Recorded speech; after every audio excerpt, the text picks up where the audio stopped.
Pois é, mas... Não, eu acho que hoje as excelências não estão... Senadora Vanessa, com a palavra. Hoje as excelências não estão no plenário, senador Requião. Aqui fala somente a senadora Vanessa. Obrigada, senador Jorge, senhores senadores e senadoras. Senhor presidente, eu estive no interior do estado do Amazonas desde da última quinta, sexta-feira e, portanto, não pude estar presente, não pude pessoalmente levar minha solidariedade ao presidente Lula. Mas, mesmo de longe, mesmo no interior, quando a internet pegava, nós imediatamente buscávamos notícias sobre os acontecimentos. E quero dizer, senador Jorge Viana, eu que iniciei minha militância política, senador Requião, um pouco depois de Vossa Excelência, já no final do regime militar, em 1979, quando eu entrei na Universidade Federal do Amazonas, comecei a militar, e vi e participei da grande mobilização, senador Paim, do povo brasileiro por anistia geral, ampla e restrita. Não imaginei, aquela jovem que iniciou a militância aos seus 17 anos, eu sinceramente não imaginei que nós viveríamos momentos como esse que estamos vivendo. Não imaginei. Momento de profundo retrocesso, porque não adianta dizer que o Brasil vive numa normalidade. O Brasil não vive numa normalidade. Não adianta dizer que nós estamos vivendo num país e numa situação de plena democracia. Isso não é verdade, senador Jorge Viana. Aliás, eu quero lembrar aqui, para não parecer um pronunciamento pessimista de minha parte, eu quero lembrar aqui as palavras do ministro Lewandowski, senador Requião, quando ainda era presidente do Supremo Tribunal Federal e que aqui deste plenário coordenou as sessões de julgamento do tal impeachment contrário à presidenta Dilma. Logo depois que tudo se encerrou, ele concedeu uma longa entrevista ao jornal Folha de São Paulo. E uma das suas principais declarações, e isso me marcou e me marcará, acho que marcará a nossa história para o resto da vida, foi quando ele disse que nós estávamos vivendo um momento de pausa democrática, de pausa na democracia. E por que ele disse isso? Porque ele, tanto quanto nós, sabia que a decisão que foi tomada de retirar a presidenta Dilma do Palácio do Planalto não foi uma decisão jurídica ou legal, não. Foi uma decisão política. E alguns daqui têm a coragem de chegar de público e dizer o que para nós nos bastidores, e principalmente na comissão do impeachment, era repetido todos os dias. Dali, por isso que o próprio senador Paim colocou, desde aquela hora que nós estamos acenando e propondo. De fato, vivemos um processo de profunda crise política, econômica e institucional. Então, para atravessarmos essa crise, para superarmos a crise, de que o Brasil precisa? De democracia, de participação popular. Senador Requião foi um dos grandes articuladores, ao lado da senadora Lídice, do senador Capiberibe, de tantos que aqui estavam e que nós víamos desde aquela hora que a saída para a superação da crise era a realização de eleições, que não precisava ser somente ou exatamente eleições presidenciais, poderia até ser eleições gerais, mas seria na população que nós buscaríamos a saída para a crise. Não. Assumiram o poder e nós dizíamos, querem tomar o poder, não é porque uma presidenta cometeu crime, fez pedalada fiscal ou teve problema com o Plano Safra ou cometeu ilegalidade no Plano Safra, não. Querem tomar o poder porque querem aprovar a reforma trabalhista e aprovaram a reforma trabalhista. Querem tomar o poder porque querem fazer a reforma previdenciária. Ainda não fizeram a reforma previdenciária, deram uma pausa, adiaram uma reforma que eles farão assim que acabar as eleições, lamentavelmente. E a população brasileira tem que estar alerta a tudo isso que está acontecendo. Querem tomar o poder para entregar a Petrobras, para vender, privatizar a preço de banana a Eletrobras. E vejam, senhores, quem acaba de assumir o Ministério de Minas e Energia, quem acaba de assumir? Moreira Franco. cujos seus colegas, aquela turma, foi o que ficou no Palácio do Planalto, porque o outro, que tinha tanto poder como ele, está preso, Gedel, me refiro ao ex-ministro, ex-deputado Gedel Vieira Lima, um dos maiores críticos à presidenta Dilma, aquele que dizia que a corrupção graçava no governo do presidente Lula e da presidenta Dilma. Pois bem, foi pego e acusado, não por uma pedalada, não, com um apartamento, um bunker, onde continha em dinheiro vivo mais de 50 milhões de reais, que o Brasil inteiro sabe que ele não é o único proprietário, porque os indicativos todos mostram que aquele era o dinheiro do PMDB, de Michel Temer. Era dele o dinheiro, então era para isso. E o que aconteceu nesses últimos dias, senhoras e senadores, senhores senadores? Ali podia estar o dinheiro que sobrou da compra do impeachment. Exato. E o que aconteceu nos últimos dias? O Brasil e o mundo perplexos, assistindo ao julgamento, à prisão ilegal do presidente Lula. E por que ilegal? Primeiro, porque ele não cometeu crime, é bom que se diga. Eu estive com o presidente Lula várias vezes durante esse período e ele não falava outra coisa, exatamente no privado, que é exatamente aquilo que ele fala no público. Eu sou inocente. Eu nunca tive apartamento, pois condenaram ele por uma propriedade que nunca lhe pertenceu, nunca lhe pertenceu. Condenaram o presidente Lula porque veio um procurador da República dizendo que tinha convicção. Prova não, convicção sim. Convicção, senador Requião, segundo a Constituição brasileira, não é capaz de condenar ninguém. Rasgaram a Constituição brasileira quando condenaram o presidente Lula sem uma prova. E depois rasgaram posteriormente quando exigiram o cumprimento de uma pena sem o trânsito em julgado. Quando exigiram esse cumprimento da pena. Aliás, é algo que nós temos que voltar a debater e debater muito aqui no Congresso Nacional sobre o que está acontecendo. Espero que rapidamente o Supremo se reúna novamente para rever a decisão tomada, porque o artigo 5º, inciso 57 da Constituição Federal, que diz que ninguém será considerado culpado antes do trânsito julgado, não é algo passível de interpretação, não é algo. Foi o próprio ministro Marco Aurélio de Mello, já no finalzinho da votação do habeas corpus do presidente Lula, que, diga-se de passagem, perdeu por 6-5, foi a ministra Carmen Lúcia que desempatou. Aliás, parece que houve também um certo empate em relação a um senador da República, chamado Aécio Neves, que contra quem não pesam convicções, não, contra quem pesam provas graves, gravações, falas, inclusive observações dizendo o seguinte: se alguém entregar, se alguém antes de delatar, a gente mata. Pois esse continua aqui, sentado, senador da República, continua aqui. Mas o Brasil inteiro assistiu à prisão do presidente Lula. E como é que se deu? Senadores, o Supremo se reuniu, começou a se reunir 14 horas do último dia 4, quarta-feira. Concluiu a votação já para além da meia-noite do dia 5. O Brasil inteiro aguardava, porque a partir dali já havia a expectativa de que uma ordem de prisão seria determinada, seria assinada. Mas ninguém pensava que seria naquele dia tão rápido, sem que sequer concluísse os prazos de recurso do presidente, da defesa do presidente Lula no próprio Tribunal Regional Federal, sem que sequer a decisão do Supremo tivesse sido publicizada, inclusive a que cassou o salvo-conduto do presidente Lula, sequer tinha sido publicado. Foi assodadamente. E por que isso? É bom que as pessoas se perguntem, porque Lula é um criminoso perigoso? Porque Lula pode reincidir no crime? Que coisa nenhuma, nem criminoso é. Porque eles precisavam, como precisam, consolidar o golpe.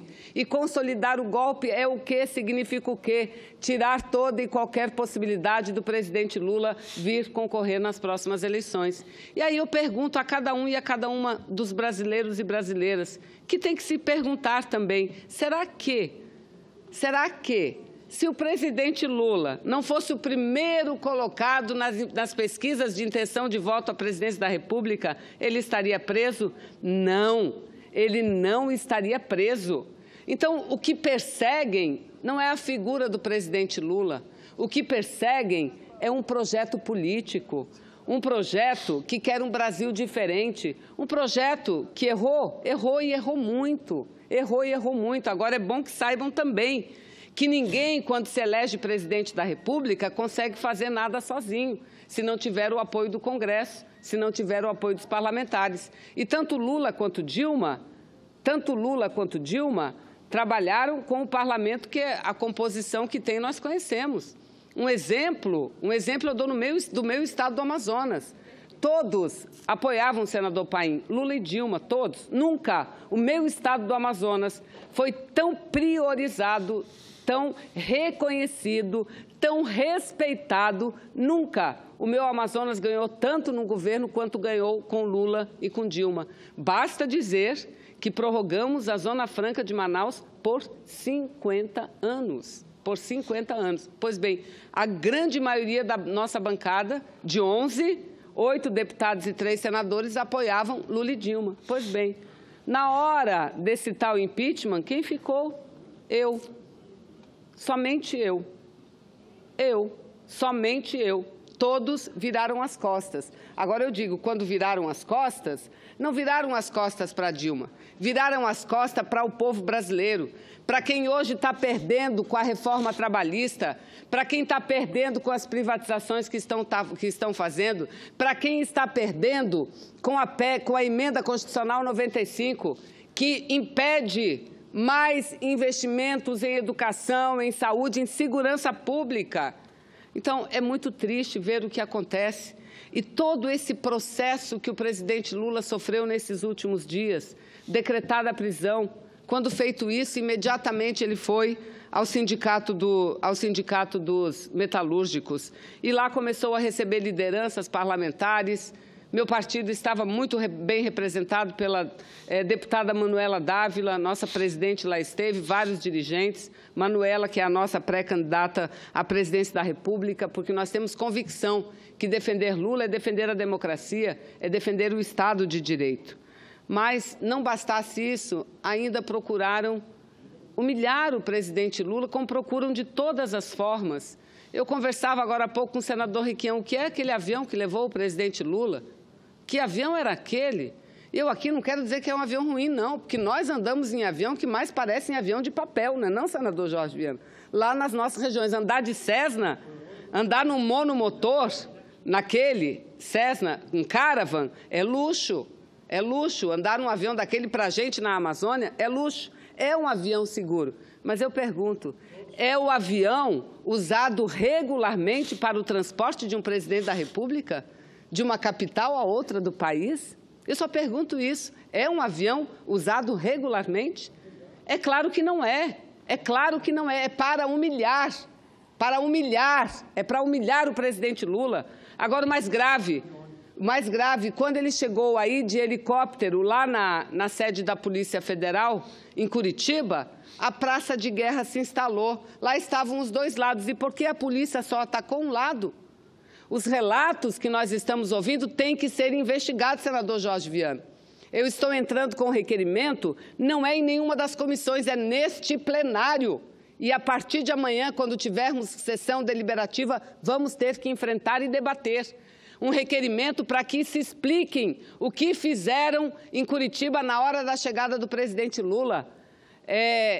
Laser, o outro lado que não estava sendo importunado pela polícia, dos contrários, dos eleitores do Bolsonaro, que nós sabemos quais são os modus operantes, estavam com laser, senador Jorge Viana. O que é grave, aquilo pode derrubar um avião. E a polícia fez o quê? Atacou os que estavam em apoio ao presidente Lula. E eu também sugiro, para não dizer que eu estou só defendendo os meus, vão ver. As imagens estão aí na internet, está espalhada pelo Brasil e pelo mundo. Mas o que é pior, não bastasse isso tudo, logo em seguida veio a público, olha, senador Requião, a seguinte frase: na torre comunicação entre a torre do Bacaxiri, de Curitiba, e a torre de Congonhas, do aeroporto de Congonhas, de São Paulo, as seguintes frases. Uma voz masculina que disse o seguinte: leva e não traz nunca mais. Leva e não traz nunca mais. Aí entrou outra voz e diz o seguinte: manda esse lixo janela abaixo aí. Manda esse lixo janela abaixo aí. Aí entrou uma voz, e eu ouvi, também está na rede, sugiro que escutem essas gravações. Aí veio uma voz feminina chamando a atenção. Senhores, restringam-se às questões técnicas, porque essas gravações são abertas, são públicas, e isso não pode ser dito. Pois bem, minutos depois, a Aeronáutica, Forças Aéreas Brasileiras, soltou uma nota dizendo o seguinte: os 2 áudios, eu até achei que era fake, quando vi na internet, até a nota da Aeronáutica, dizendo o seguinte: os 2 áudios recentes envolvendo comunicações aeronáuticas e contendo comentários extremos são verdadeiros, e ocorreram na frequência da Torre de Congonhas e de Bacaxiri, em Curitiba, ambos na noite de sábado. Podemos afirmar, diz a nota da Aeronáutica, que as referências ao ex-presidente não foram emitidas por controladores de voo. Foram emitidas por quem, então? Por quem foram emitidas? As frequências, diz a Aeronáutica, utilizadas para essas comunicações são abertas. O objetivo é que todos na sua escuta tenham conhecimento do que está ocorrendo no tráfego aéreo, condição importante para a manutenção da segurança operacional. Quem estiver conectado pode ouvir e falar, seguindo, veja, quem estiver conectado pode ouvir e falar, seguindo as regras do tráfego aéreo, devendo utilizar a fraseologia padrão e se identificar. Lamentavelmente, nas gravações em questão, as frequências foram utilizadas de forma inadequada por alguns usuários que se valeram do anonimato para contrariar essas regras. Aeronáutica, governo brasileiro, isso não basta. Não basta, senador Jorge Viana, isso não basta. Por isso que amanhã, esse debate, nós não vamos, senador Jorge Viana, enfrentar em nenhuma das comissões. Nós vamos enfrentar aqui neste plenário, porque isso é muito grave. É a vida de um ex-presidente da República, e não só dele, de muitos outros. Deputada Manuela estava há pouco, aliás, Lindbergh acompanhava. Senador Paulo Pimenta também, em frente à Polícia Federal do Paraná agora, e foi agredida. Senadora. Chegou, só para concluir essa parte, senador Requião, chegou um rapaz, fingindo ser apoiador, pediu bater uma foto e fez xingamento a ela. E depois saiu escoltado pela polícia. Chegou escoltado e saiu para dentro, para um lugar que ninguém pode entrar, um lugar restrito. Então, nós estamos perguntando quem é este cidadão que se infiltrou lá onde estavam os apoiadores, os solidários ao presidente Lula, provocou e depois saiu escoltado pela PF. Eu concedo, senador Requião, a parte a Vossa Excelência. Senadora, a interferência da voz feminina no diálogo feito no sistema de comunicação entre o avião e a torre, identificam com clareza os autores das barbaridades, das ameaças e das sugestões. Eles são controladores de voo. Ela fez uma advertência, passou um pito: tratem de conversar sobre o voo e não sobre a opinião que vocês têm a respeito do Lula. Então, essa história da aeronáutica dizer que o sistema pode ser invadido não convence ninguém. Ninguém de boa fé, ninguém sério. Isso tinha que ser aprofundado. Isso que aconteceu com Lula é uma ameaça para todo mundo. São moleques que estão trabalhando na frequência da aeronáutica. E pela interferência da famosa voz feminina, eles são controladores, sim. Perfeito. Pilotos e controladores. Perfeitamente, senador Requião. E isso, como diz Vossa Excelência, é extremamente grave.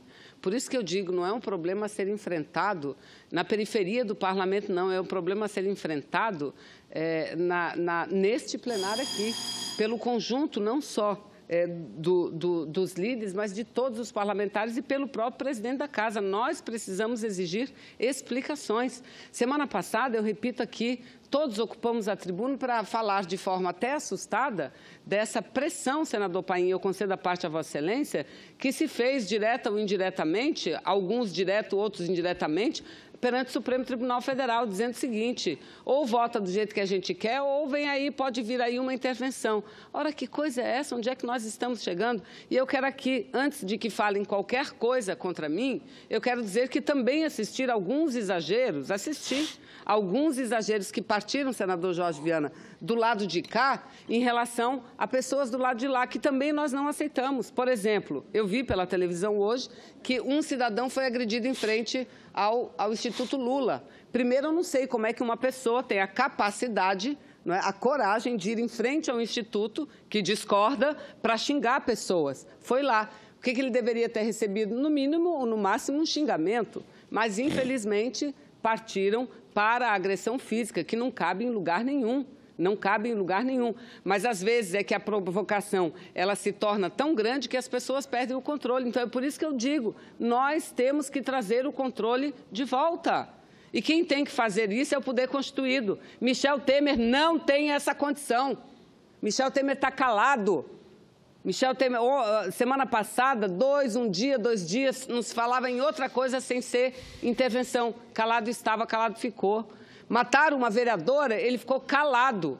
Atentam agora contra a vida de um presidente, porque isso é um atentado. Quem diz joga esse lixo da janela, isso é um atentado, fica calado. Se ele não toma atitude, Senado Federal, o parlamento, senador Jorge Viana, tem que tomar.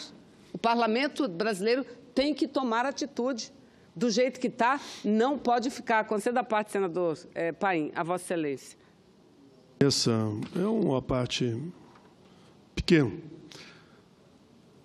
mas eu deixo no ar, e eu pensava aqui, como eu estou aqui desde a Constituinte, mas eu vou um pouco para trás, desde a democratização, ou podemos voltar um pouco mais no tempo.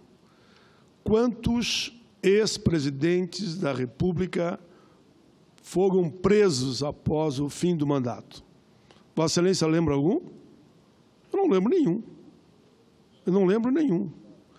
E por que essa pressa em não respeitar os prazos? É o que me perguntam aqui no Twitter. Mas, pai, por que não respeitar os prazos? Eu sou obrigado a dizer, tem um componente político. Tem. Não tem como não. Por que não respeitar os prazos se eles poderiam, se essa era a vontade deles, daqui a 20, 30 dias, porque eles estão preocupados com os prazos para não permitir que ele possa se habilitar, devido às próprias pesquisas, para ser candidato e poderá ganhar até no primeiro turno. Não tem como desvincular uma coisa da outra, porque não havia motivo nenhum para o processo ser desrespeitado, os embargos não forem assegurados, e, de pronto, diz, não, prende, que só assim ele não poderá, mas em tempo hábil, se apresentar como candidato a presidente da República. Eu estou fazendo aqui uma reflexão, mas se é isso mesmo, é da maior gravidade. Eu aprendi, no longo da minha vida, o que não está nos autos do processo não existe. Isso não está nos autos do processo. Desrespeitar os prazos para que ele não possa se habilitar e se apresentar como candidato a presidente da República. Digam o que digam, senadora Vanessa Graciotin, mas me mostrem, vamos fazer um comparativo histórico, quem fez mais pelo povo brasileiro durante o período do presidente Lula. É isso que preocupa. Ele teria tempo, disputando as eleições, que eu espero que possa ainda, né, de mostrar tudo o que fez. E o resultado, as pesquisas já mostram. Quero só fazer essa parte rápido, ao mesmo tempo cumprimentar a Vossa Excelência, numa demonstração clara de que tudo começou no momento que eles perderam as eleições. Aí foram etapa por etapa. Culminou com essa maldita, infelizmente não passou, a reforma da Previdência, foram intervir no Rio, né? Como desculpa, porque sabiam que perderiam a votação da reforma da Previdência. Ato posterior, então resolvem acelerar o processo, num processo seletivo, eu não estou nem aqui falando do mérito, num processo totalmente seletivo e querendo que ele fosse, então, proibido, na visão deles, de poder se apresentar e ser candidato ao presidente da República. Parabéns a Vossa Excelência. Eu incluo a parte, eu que agradeço a parte de Vossa Excelência, o senador Requião e o senador Jorge Viana. Apenas para concluir, senador, quero lançar aqui mais uma questão, que diz respeito a tudo isso que nós estamos conversando.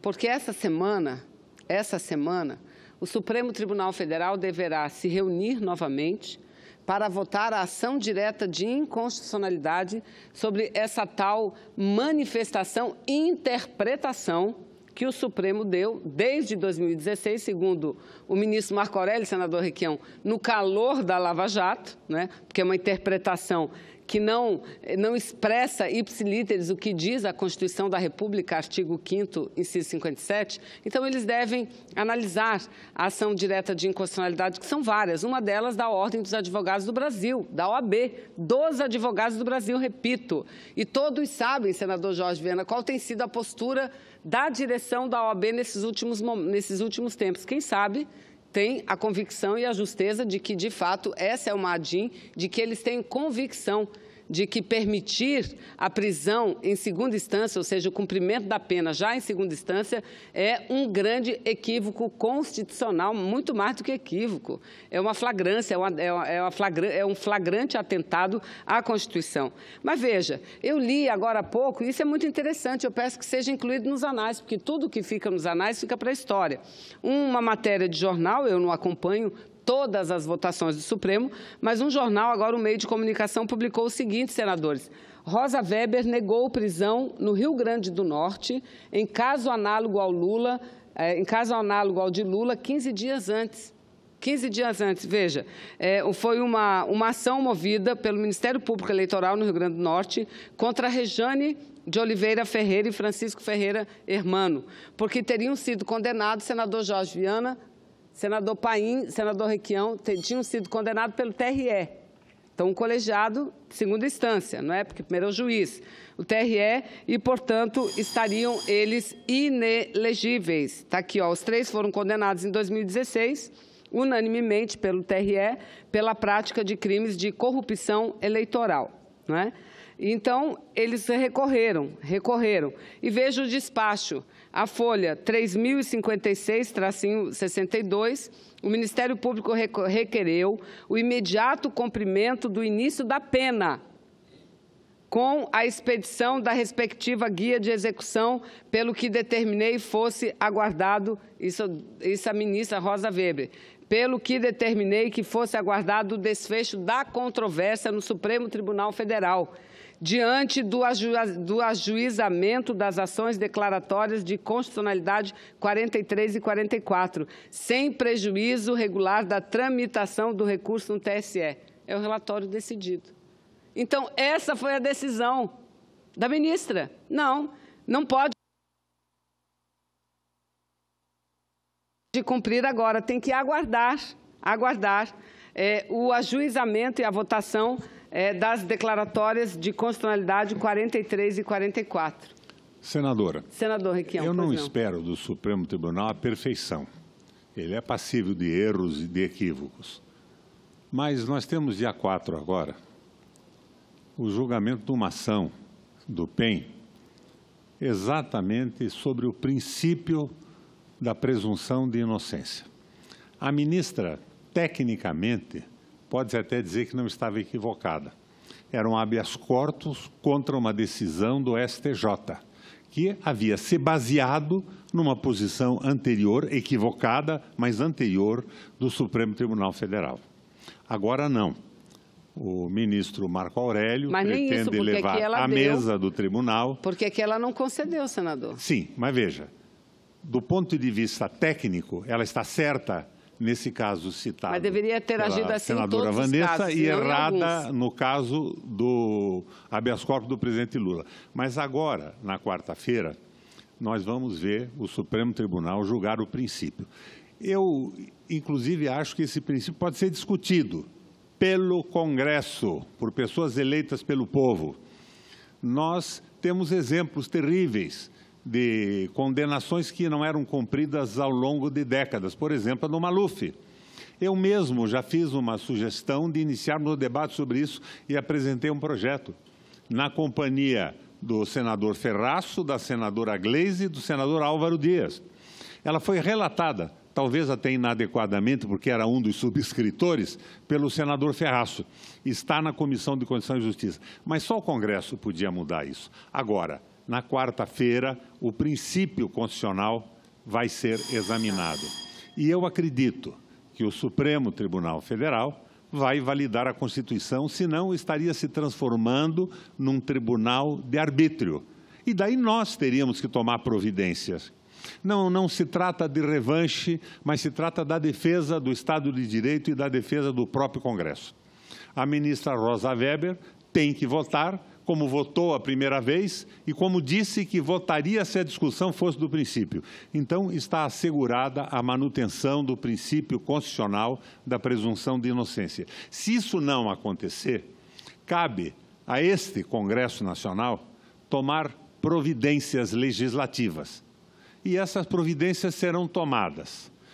E serão tomadas sem espírito de revanche, mas em defesa do Estado de Direito brasileiro. Eu, por exemplo, custe o que custar, do ponto de vista eleitoral, da crítica da mídia, não me furtarei a tomar iniciativas da manutenção do princípio constitucional, que pode, sim, ser mexido pelo Congresso Nacional, por uma Constituinte ou por uma emenda constitucional aprovada pelo conjunto dos senadores e dos deputados na forma do nosso regimento. Então, eu acredito que tudo se resolverá na quarta-feira. Não tenho muita dúvida disso, porque eu acredito no Estado de Direito e tenho esperança na manutenção do Estado democrático no Brasil. Não posso imaginar o Supremo Tribunal Federal, que pode errar, como nós erramos muitas vezes, insistir nessa posição e se transformar num tribunal arbitrário para retirar o Lula do processo eleitoral. Ele tem que ser julgado pelo povo, que coloquem razões. Eu, por exemplo, senadora, eu fiz oposição ao governo do Lula e ao governo da Dilma, porque eu não concordava com a política do Meirelles e a política do Joaquim Levy. E votei contra o impeachment porque eu sabia o que vinha.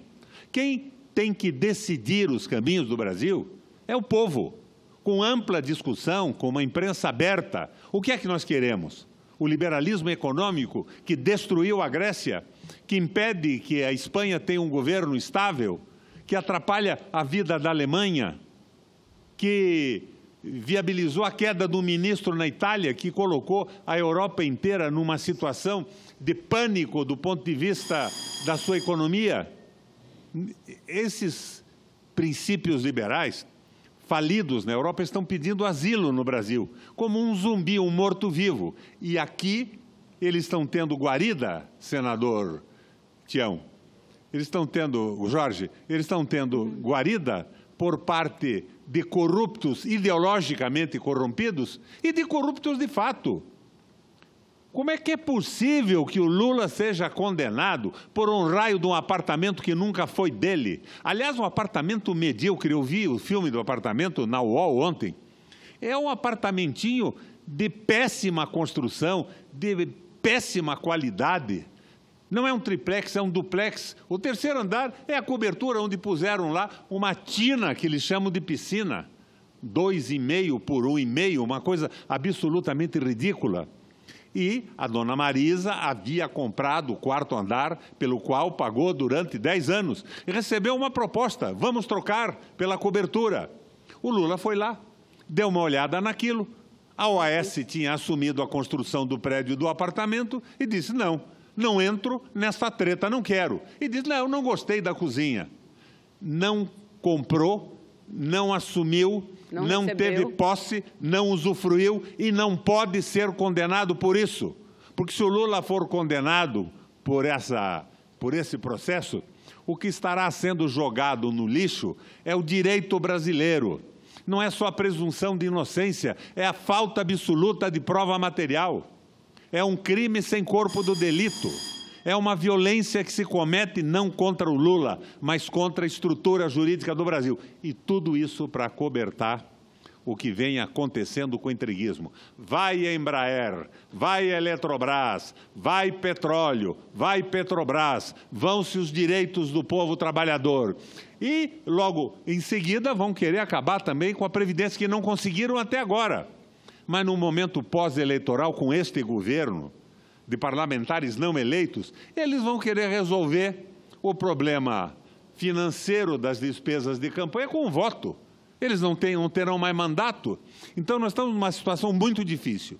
E eu espero que o Supremo Tribunal Federal ponha uma ordem nisso, porque nós temos que discutir a política econômica com seriedade, informar o povo com uma imprensa aberta e o povo tem a vota. Parabéns, senadora, por ter assumido a tribuna nesta tarde de uma segunda-feira para informar a população, esclarecer o que está acontecendo. Não é o Lula que está em jogo, é o direito e a soberania nacional.